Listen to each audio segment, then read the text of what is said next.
உலகம் முழுவதும் பிரபலமான பிலிவர்ஸ் சர்ச் கிறிஸ்தவ அமைப்பின் தலைவரும் மெட்ரோபாலிட்டன் பேராயருமான KP யோகனன் அவர்கள் கர்த்தருடைய ராஜ்யத்துக்குள் பிரவேசித்துள்ளார். 4 தினங்களுக்கு முன்பு அமெரிக்கா வந்திருந்த அவர் காலை நேரத்தில் நடைபயிற்சி மேற்கொண்டிருக்கும் போது அடையாளம் தெரியாத வாகனம் ஒன்று இவர் மீது மோதியது. காயமடைந்த அவர் மருத்துவமனையில் அனுமதிக்கப்பட்டு தற்போது கர்த்தருடைய ராஜ்யத்துக்குள் இளைப்பாற சென்றுள்ளார். யார் இந்த KP யோகனான்?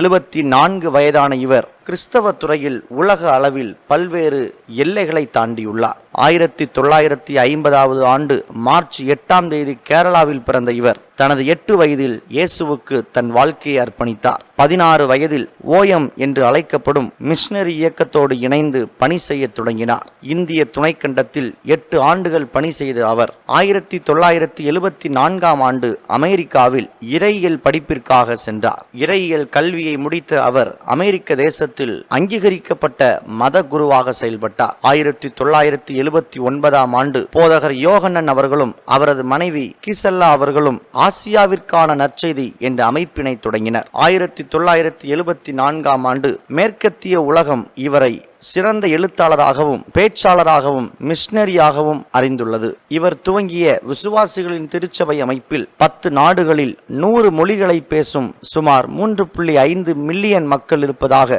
திருச்சபை அமைப்பு கூறுகிறது.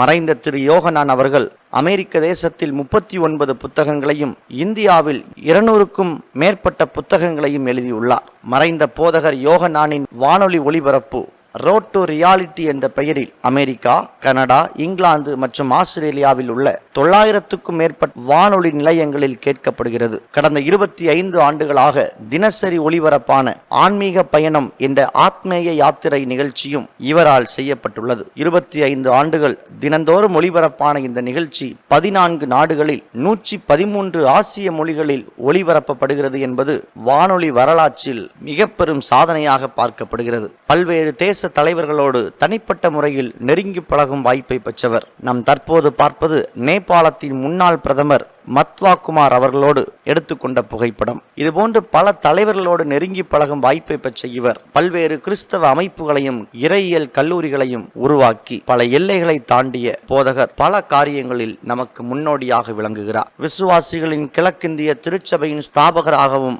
ஆயராகவும் பணி செய்த இவர் அமெரிக்காவில் தன்னுடைய தலைமையகத்தில் காலை நேரத்தில் நடைபயிற்சி மேற்கொண்டிருந்த போது அடையாளம் தெரியாத வாகனம் மோதியதில் விபத்துக்குள்ளானார். மருத்துவமனையில் சிகிச்சை பெற்ற அவர் தற்போது கர்த்தருடைய ராஜ்யத்துக்குள் பிரவேசித்துள்ளார். பல்வேறு விமர்சனங்களை தாண்டி உலகளாவிய கிறிஸ்தவ வரலாற்றில் தடம் பதித்த போதகர் KP யோகனான் 2024 ஆண்டு மே 8 கர்த்தருடைய ராஜ்யத்துக்குள் பிரவேசித்துள்ளார். அவர் விட்டு சென்ற குடும்பத்தார் மற்றும் ஊழியர்களை தேவன் ஆறுதல் படுத்தவும் தொடர்ந்து இயங்கவும் ஜெபிப்போம். இந்த ஊழியரை குறித்த வாழ்க்கை குறிப்பை உங்கள் நண்பர்களுக்கும் பகிர்ந்து கொள்ளுங்கள். நன்றி.